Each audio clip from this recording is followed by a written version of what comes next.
penyakit dan berlimpah luar biasa. Kalau Anda mau bersihkan itu 3 hari itu kaidah yang seperti mesin bulldozer yang akan menghabiskan sampah-sampah metabolisme dalam tubuh kita.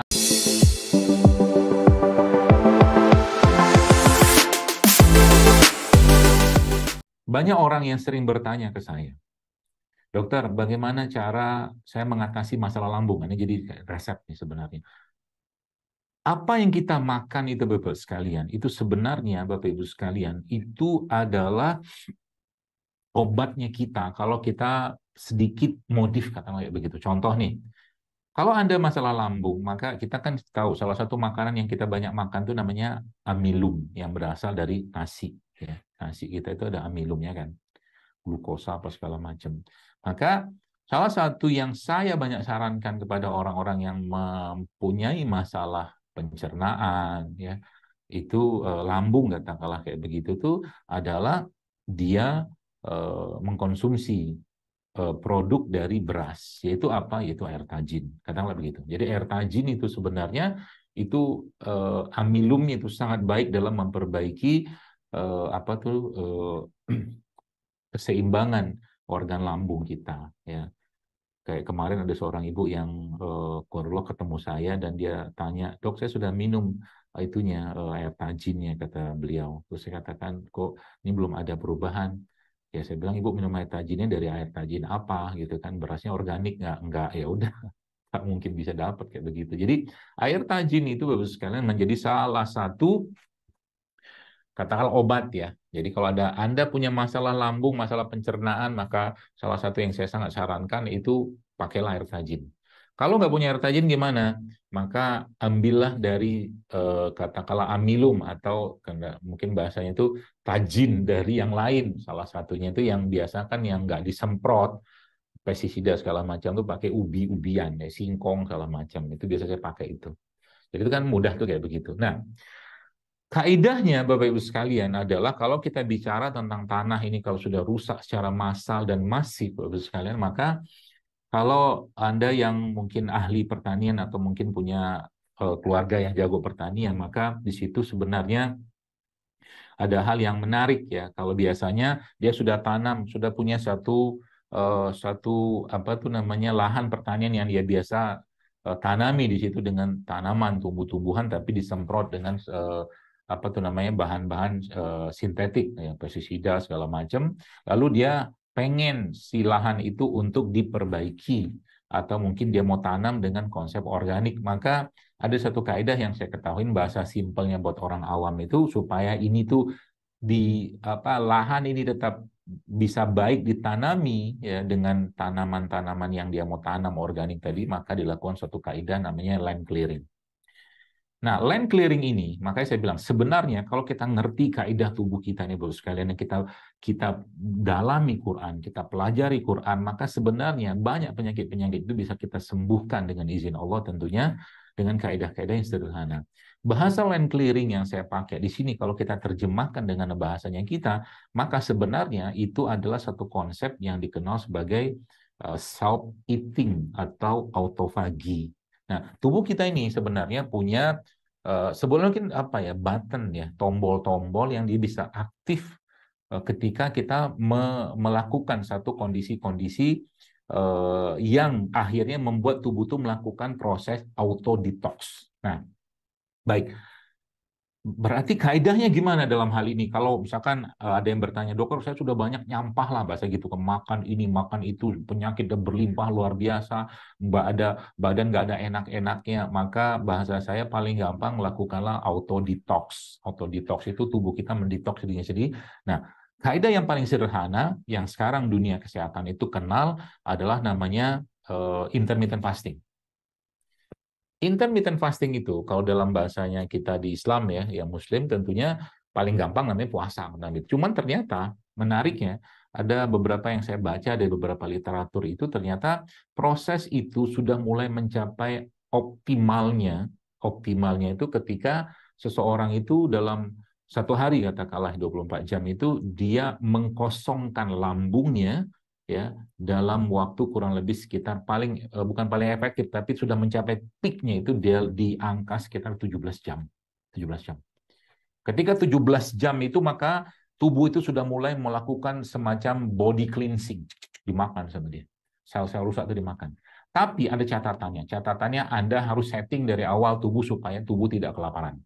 Ya, kayak orang puasa lah, kalau puasa-puasa sunnah kan bagi yang muslim ya, itu kayak puasa-puasa sunnah kayak begitu, itu memang sudah disetting dari awal hari ini mau puasa. Kalau lah bukan puasa mungkin bagi yang non muslim katakanlah kayak begitu, maka dia sudah settingkan dari pagi katakanlah atau dari jam berapa, misalkan ya paling gampang jadi jam 6 pagi lah misalkan. Kalau jam 6 pagi ke 6 sore kan sudah 12 jam, ditambah 5 jam lagi, berarti 6 tambah 5, 11. Berarti sampai jam 11 malam dia tidak makan apapun, minum saja tidak apa-apa, boleh minum air.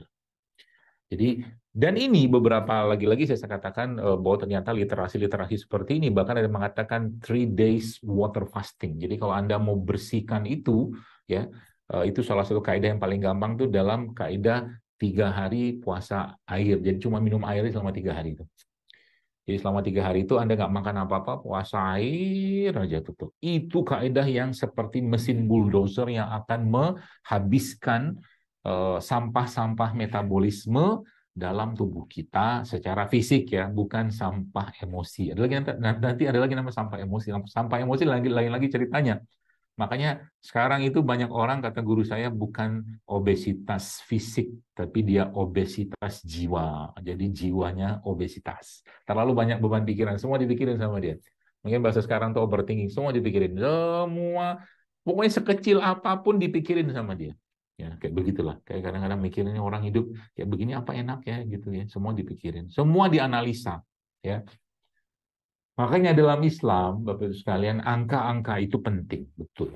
Apalagi kan Bapak Ibu kan bagian ekonomi dan bisnis kan, gitu kan. Pasti banyak hubungan sama angka-angka. Tapi kadang-kadang angka-angka itu menjadi suatu jebakan, ya. Jebakan, jebakan atau katakanlah yang membuat akhirnya kita punya iman itu atau mungkin bahkan keberkahan itu diturunkan, bukan turunkan, diambil, dicabut perlahan-lahan sama bagaimana atau mungkin secara sejarahnya seperti apa. Maka saya mungkin bisa ambil satu kisah ya, di mana di perangnya Rasulullah SAW, itu perang Khandaq ya, perang yang pakai parit itu, kan dari salah satu sahabat Nabi itu Jabir radhiyallahu anhu yang itu cuma punya satu ekor kambing, anak kambing lah, yang itu kalau di logika cuma bisa untuk makan 5 orang.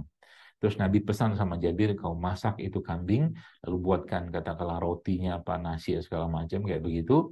Tapi pesan Nabi, jangan kau buka sebelum aku datang, kata Nabi. Dan akhirnya Jabir lakukan itu, pesan Nabi itu. Kemudian pesan Nabi yang berikutnya adalah kalau nanti diambil makanan tadi, jangan kau buka tutupnya. Jadi ambil saja, ambil. Jadi akhirnya ratusan orang bisa makan dari itu. Itu berkahnya.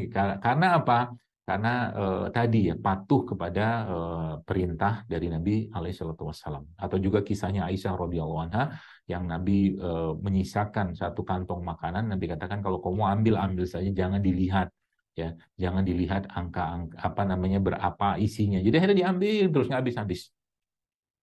Sampai akhirnya pada satu titik ya katakanlah penasaran gitu kan, ini sebenarnya isinya apa, kok nggak habis-habis gitu kan, kayak mungkin bahasa kita zaman sekarang orang-orang itu kan kantong Doraemon gitu, ada aja terus gitu kan. Tapi sebenarnya ketika dilihat dengan logikanya, maka akhirnya nggak lama kemudian kantong makanan itu habis. Itulah kebarokahan yang Allah cabut gitu kan. Jadi ada beberapa sisi-sisi dalam kehidupan kita itu Bapak Ibu sekalian yang kita nggak usah dipikirin gitu kan. Biarkan Allah yang mengatur, karena toh rezeki itu adalah Allah yang punya urusan, kayak begitu salah satunya. Nah, kembali ke tadi konsep tentang tanah tadi Bu sekalian. Maka tanah tadi ya dengan bahasa intermittent fasting atau puasa otophagy tadi, itu adalah salah satu kaidah yang paling mudah kalau Anda mau lakukan proses auto detox ya. Jadi termasuk kalau misalkan kalau seandainya nggak melakukan apa tuh namanya 3 days fasting katakanlah misalkan itu ya, dia minum aja tuh. Apa yang bisa kita lakukan 24 jam, 24-hour fasting. Selama 24 jam nggak makan apa-apa, Anda minum saja, ya Anda minum saja. Terus ada beberapa jenis makanan yang bisa menstimulus apa tuh namanya, keadaan autofagi tadi, salah satunya adalah kopi. Jadi kopi itu bagus memicu autofagi. Ya, kopi, tapi bukan kopi campur susu, bukan kopi campur creamer, kopi pahit. Nah, gitu. Dan itu buat dibuka datanya ada tuh. Ya, kopi memicu atau menstimulasi autofagi. Jadi itu bisa Bapak Ibu kerjakan. Ada beberapa sih. Nah, kalau nggak pakai kopi, nah ini bisa juga kaidah ini. Ya, jadi ketika Anda tuh pagi-pagi tuh misalkan atau mungkin lagi memang hari ini tidak ada makan, kalau saya biasanya pakai rimpang-rimpangan, ya. Entah ada jahe, ada serai gitu kan, yang saya masukkan di situ, ada jahe, serai, mungkin apalagi tuh, kadang-kadang kencur saya masukkan, kunyit juga saya masukkan. Nah, itu juga kalau saya pribadi, pengalaman saya pribadi itu juga menekan rasa lapar sebenarnya, menekan rasa lapar dan mengurangi sensasi kita pengen makan. Tapi dengan catatan jangan dikasih apa-apa lagi. Betul-betul minumnya plain aja, ya, plain itu. Itu dia menekan rasa lapar itu. Nah, yang menarik ya, ketika mereka ini kita konsumsi Bapak Ibu sekalian secara rutin, maka yang terjadi dia memperbaiki sistem tubuh ya, karena memang nggak ada yang masuk kan. Karena nggak ada yang masuk, karbo nggak masuk, apa nggak masuk, maka otomatis yang terjadi dia mencari apa namanya sumber-sumber energi yang bisa dipakai untuk itunya kita, untuk apa tuh namanya energinya kita, ya.